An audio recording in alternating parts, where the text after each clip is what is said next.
Hello, I'm Greg Hartjes, Superintendent for the Appleton Area School District. Thank you for joining me for today's video, which is going to focus on school district finances and how a referendum impacts all of you as taxpayers. So I'm going to start with a slide here on our budget. So this is an approximation of last year's budget, about $220 million. So when I talk about last year, we function on a fiscal year that starts July 1st and ends June 30th. So this was our budget that ended on June 30th. About 21 million of our 220 million revenue came from the federal government, and that's very specific as to where we can spend it. I talked about that in a previous video. And then we have about 126 million comes from the state, and 73 million comes from local. Most of the local dollars comes through property taxes.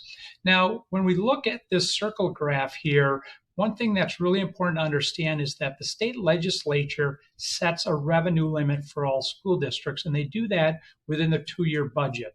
So the two-year budget we are currently under did not include an increase in revenue limit. So what that means is that this circle itself cannot get larger. Now, you may have heard from your state assembly person, your representative, or a senator that they gave historic increases to public education. What that means is that this part of the circle graph got larger, and that just means that's a good thing for taxpayers. We have less that has to come from taxpayers, but as a school district, we didn't get any more revenue. So the only way we can get additional revenue when we're working with a revenue limit, which all school districts have been dealing with since 1993, the only way we can increase our revenue is to go outside of the revenue limit and go to referendum. So that's how a referendum comes about for school districts. So I want to explain last year's tax rate, and it plays into the cost of a referendum, but it's very complicated. So I'm going to try to simplify it as best I can. Well, let's start with this number over here on the right-hand side, $7.66. That's the cost in taxes for $1,000 of property. We usually give that number in terms of $100,000 of property. So this would be $766 on $100,000 of property. That tax rate is often called the mill rate. You may have heard that term, and it's just because Latin for 1,000 is milli. So it refers to the fact that we've moved the decimal place 3 places here to get a rate of $7.66. What I mean by that is when we divide this number, and this number is our property tax levy. That's the amount we levied to our local taxpayers. Then when we divide that by the value of all the property in our district, so that tax levy number gets divided across all the property value in our district, and it gives us the rate, the 0.00766. We move the decimal 3 places to give taxpayers a rate per $1,000 of property. Now, I want to talk about the numerator up here because this number has a lot of different factors that play into it. One of them is going to be how much money is left under the revenue limit after the state gives their aid. And so again, that's the legislature that decides that amount. So when we take our revenue limit from the state, subtract out the aid that the state gives us, what's left then goes to property taxes. So that is included in here. Also included in here is any money that we have to pay for referendum debt. So we have debt from a 2005 referendum and a 2014 referendum. And so that number is here actually. So 8.5 million of this 72,683,000 is going to pay referendum debt from 2005 and 2014. What's really important to understand is because we have had an increase in the bottom number, we've been able to levy more to pay back our debt without impacting taxpayers. And by doing that, we've prepaid on our debt. We've saved $4.5 million in referendum payments. So our 2005 referendum debt will be paid off next spring, and so will our 2014 referendum debt. So by prepaying on debt, we not only save the money, but we're going to be debt-free as a district next spring. So a 20-year bond for a 2014 referendum is going to be paid back in 9 years. And what also is important to know is that when that happens, the $8.5 million that's already in our levy can carry over and be used for future debt without impacting taxpayers. Now, there's one more dollar amount that goes into this tax levy, and that's down here at the bottom, $4.5 million. So $4.5 million of our tax levy goes to Catholic and Lutheran schools in Appleton for the voucher program. Now, it doesn't show up on your taxes that way. It shows up as Appleton Area School District taxes, but it's not. $4.5 million of this numerator goes to pay for voucher schools. So that's just a background on property taxes for last year. So let me talk about the two questions we're asking. This is the first question, and obviously it's very complicated. Legally, we have to put all the information in here to allow a taxpayer to make a good choice on whether they support or don't support the question. So in here, what is most important is probably the cost. So we are going to issue general obligation bonds in an amount not to exceed $129.8 million, and that's to construct and to renovate all of these projects. And so we've gone through this before on a previous video. It's summarized as much easier in this slide. So this is what the last slide was telling you. We're looking to build a new elementary school for $36 million, build additions at our middle schools so we can improve and innovate at our oldest schools and move sixth graders into the middle schools, $47 million. Remodel our elementary schools, including putting a STEM space in each elementary school at $13 million, and then build additions at our high school and some renovations as well. So $129.8 million. Over here on the right-hand side is just the support that we received in our community survey for each of these questions. The second question is a operational question. This one's a little bit more straightforward. What it's basically saying is that we would be authorized to exceed the revenue limit by $5 million annually beginning in the 2023-2024 school year. And it's for recurring purposes. So there are three areas that we would spend the $5 million on each year. And again, this slide makes it a little easier to understand. One area would be for STEM staffing. So we'd be running STEM classes in kindergarten through sixth grade.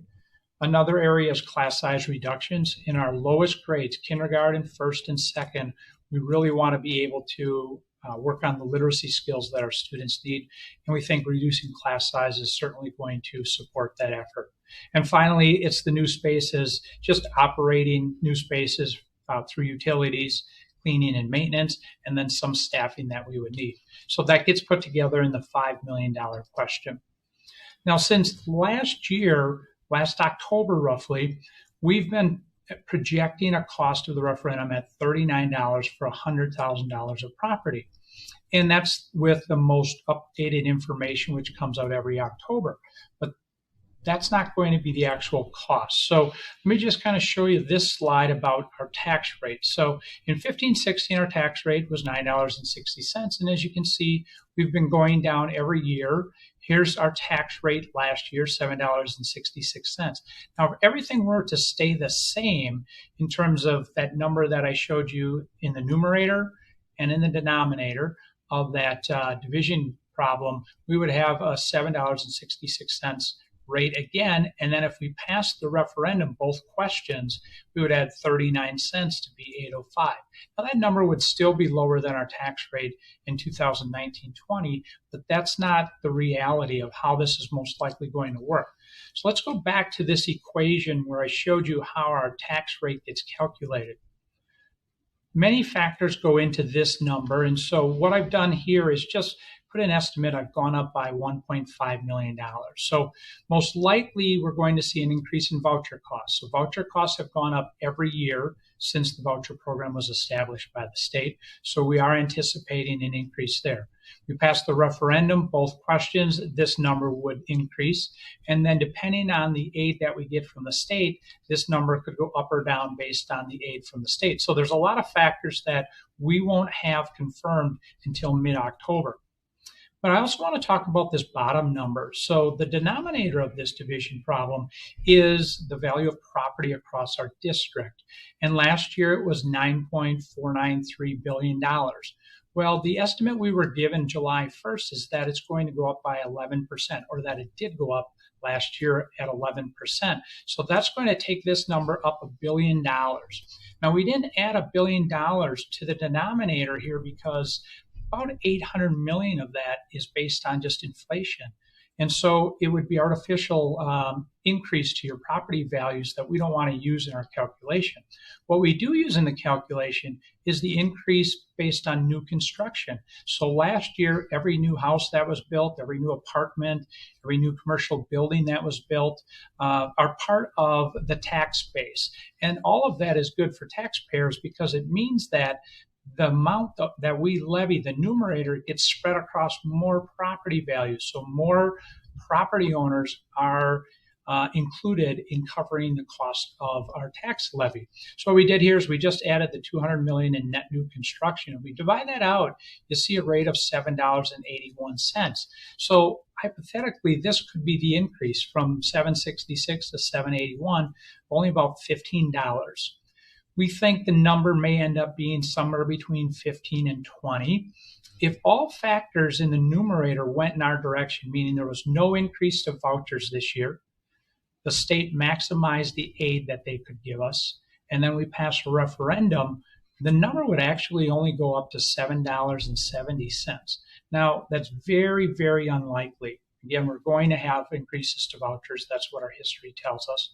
We don't think that the state is going to maximize the aid for us. So more than likely, this number, like I said, is going to be somewhere between 780 and 790, perhaps, somewhere in that range. We'll know for sure in the middle of October. So all of these numbers get confirmed by the state. We'll then come out with another video just to update the community on what the cost of the referendum is going to be. And that'll be a final number that we can guarantee.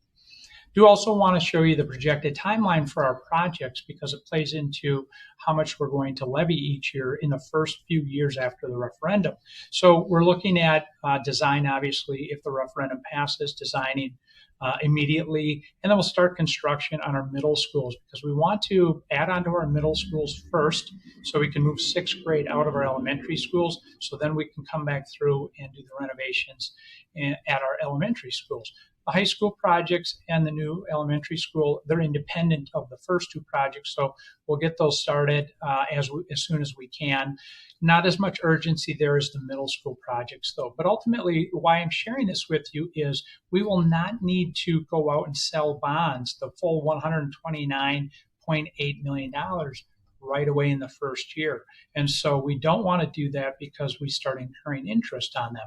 So we'll work out how much money we need each year, how much funding we need in each of the years of design and construction, and that will also limit some of the burden to taxpayers. So that is what I wanted to share with you. I apologize for the length of this video, but school finance is very complicated.